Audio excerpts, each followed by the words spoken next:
กินยากกินซาเนาะ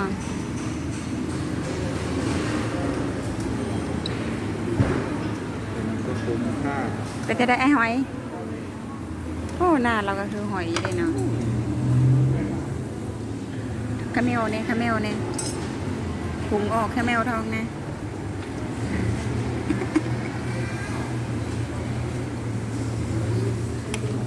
ขอบคุณครับ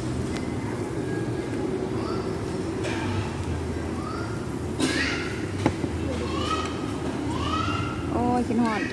อีนางโลดเนาะบ่เคยได้กินจ้าเกลืออีนางแม่บลอมคือละวันที่1ก็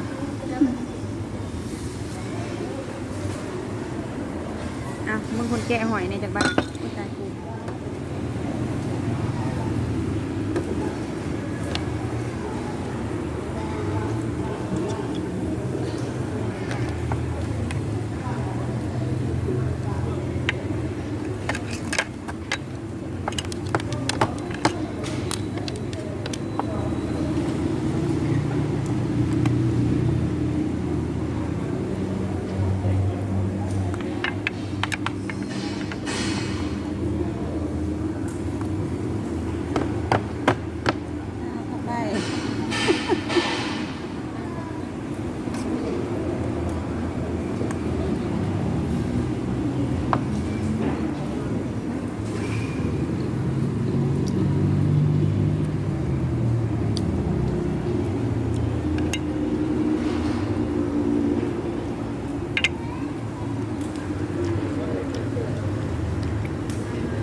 ตามที่ได้กินแต่ละตัว